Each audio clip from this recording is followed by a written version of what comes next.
Ce fut un court mais splendide spectacle que celui de ce géant, pâle, sanglant, et le visage éclairé par le feu de la mèche qui brûlait dans l'ombre. Les soldats le virent. Ils virent ce baril qu'il tenait dans sa main, ils comprirent ce qui allait se passer. Alors ces hommes, déjà pleins d'effroi à la vue de ce qui s'était accompli, pleins de terreur en songeant à ce qui allait s'accomplir, poussèrent tous à la fois un hurlement d'agonie. Les uns essayèrent de s'enfuir, mais ils rencontrèrent la 3e brigade qui leur barrait le chemin. Les autres, machinalement, mirent en joue et firent feu avec leurs mousquets déchargés. D'autres, enfin, tombèrent à genoux. Comme je l'ai dit, ce spectacle ne dura qu'1 ou 2 secondes. Pendant ce court espace de temps, un officier de la 3e brigade réunit 8 gardes armés de mousquets, et par une trouée leur ordonna de faire feu sur Porthos. Mais ceux qui recevaient l'ordre de tirer tremblaient tellement qu'à cette décharge 3 hommes tombèrent, et que les 5 autres balles allèrent en sifflant rayer la voûte, sillonner la terre, ou creuser les parois de la caverne. Un éclat de rire répondit à ce tonnerre. Puis le bras du géant se balança. Puis on vit passer dans l'air, pareil à une étoile filante, la traînée de feu. Le baril, lancé à 30 pas, franchit la barricade de cadavres et alla tomber dans un groupe hurlant de soldats qui se jetèrent à plat ventre. L'officier avait suivi en l'air la brillante traînée. Il voulut se précipiter sur le baril pour en arracher la mèche avant qu'elle n'atteignît la poudre qu'il recelait. Dévouement inutile. L'air avait activé la flamme attachée au conducteur. La mèche qui en repos eut brûlé 5 minutes se trouva dévorée en 30 secondes et l'œuvre infernale éclata. Tourbillon furieux, sifflement du soufre et du nitre, ravage dévorant du feu qui creuse, tonnerre épouvantable de l'explosion, voilà ce que cette seconde, qui suivit les 2 secondes que nous avons décrites, vit éclore dans cette caverne, égale en horreur à une caverne de démons. Les rochers se fendaient comme des planches de sapin sous la cognée. Un jet de feu, de fumée, de débris s'élança du milieu de la grotte, s'élargissant à mesure qu'il montait. Les grands murs de silex s'inclinèrent pour se coucher dans le sable. Et le sable lui-même, instrument de douleur lancé hors de ses couches durcies, alla cribler les visages avec ses myriades d'atomes blessants. Les cris, les hurlements, les imprécations et les existences, tout s'éteignit dans un immense fracas. Les 3 premiers compartiments devinrent un gouffre dans lequel retomba, un à un, suivant sa pesanteur, chaque débris, végétal, minéral ou humain. Puis le sable et la cendre, plus légers, tombèrent à leur tour, tendant comme un linceul grisâtre et fumant sur ces lugubres funérailles.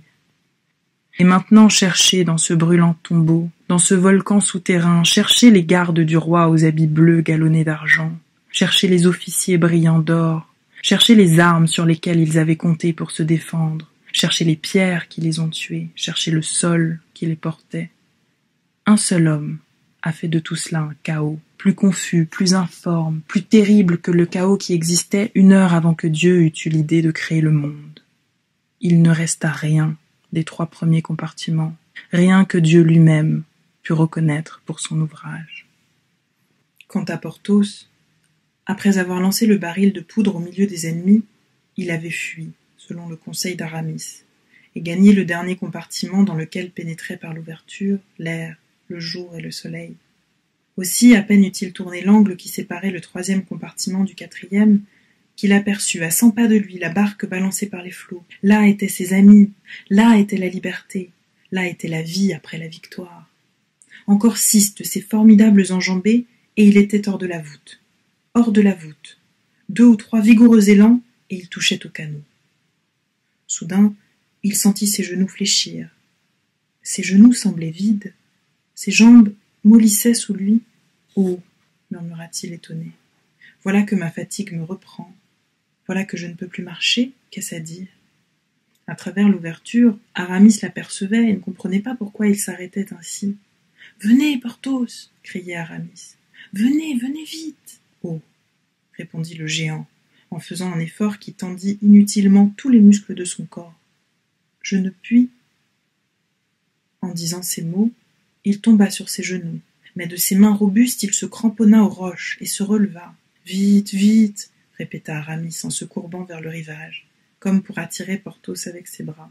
« Me voici !» balbutia Porthos, en réunissant toutes ses forces pour faire un pas de plus.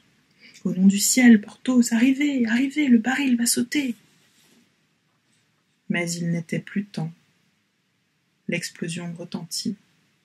La terre se crevassa. La fumée qui s'élança par les larges fissures obscurcit le ciel. La mer reflua, comme chassée par le souffle du feu qui jaillit de la grotte comme de la gueule d'une gigantesque chimère. Le reflux emporta la barque à 20 toises. Toutes les roches craquèrent à leur base et se séparèrent comme des quartiers sous l'effort des coins. On vit s'élancer une portion de la voûte enlevée au ciel comme par des fils rapides. Le feu rose, vert du soufre, la lave noire des liquéfactions argileuses se heurtèrent et se combattirent un instant, sous un dôme majestueux de fumée.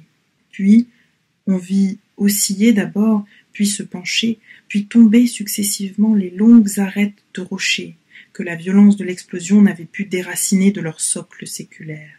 Ils se saluaient, les uns les autres, comme des vieillards graves et lents, puis se prosternaient, couchés à jamais dans leur poudreuse tombe.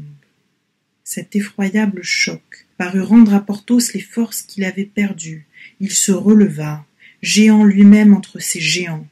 Mais, au moment où il fuyait entre la double haie de fantômes granitiques, ces derniers, qui n'étaient plus soutenus par les chaînons correspondants, commencèrent à rouler avec fracas autour de ce titan qui semblait précipité du ciel au milieu des rochers qu'il venait de lancer contre lui. Porthos sentit trembler sous ses pieds le sol ébranlé par ce long déchirement. Il étendit à droite et à gauche ses vastes mains pour repousser les rochers croulants. Un bloc gigantesque vint s'appuyer à chacune de ses paumes étendues.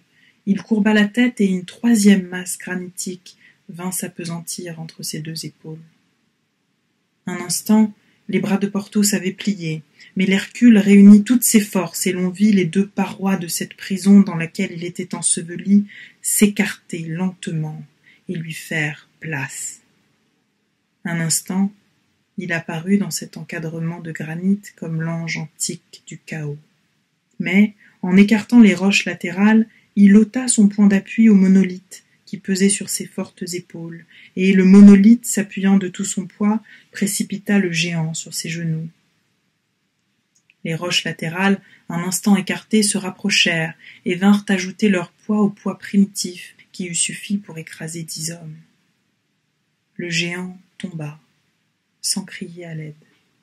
Il tomba en répondant à Aramis par des mots d'encouragement et d'espoir, car, un instant, grâce au puissant arc-boutant de ses mains, il put croire que, comme Encelade, il secourait ce triple poids. Mais, peu à peu, Aramis vit le bloc s'affaisser. Les mains crispées un instant, les bras roidis par un dernier effort, plièrent.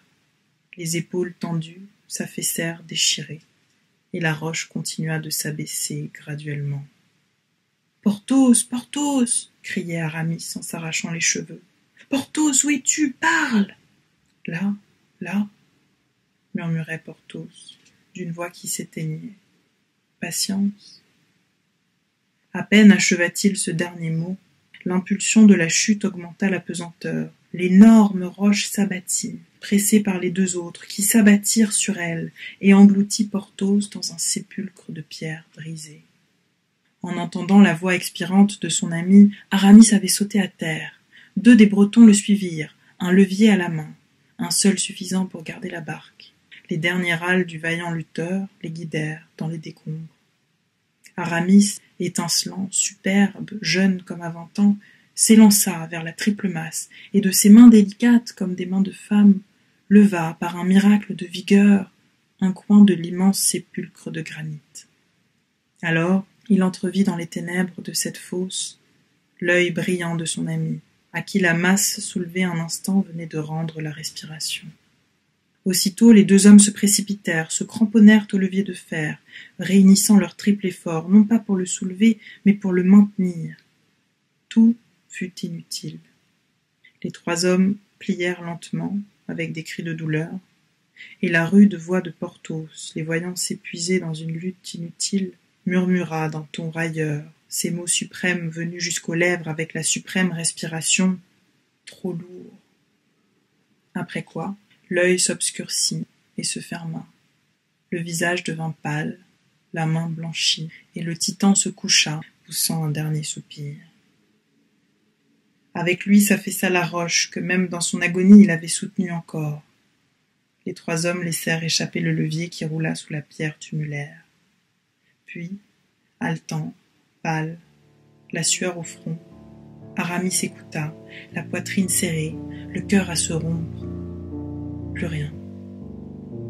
Le géant dormait de l'éternel sommeil, dans le sépulcre que Dieu lui avait fait à sa taille.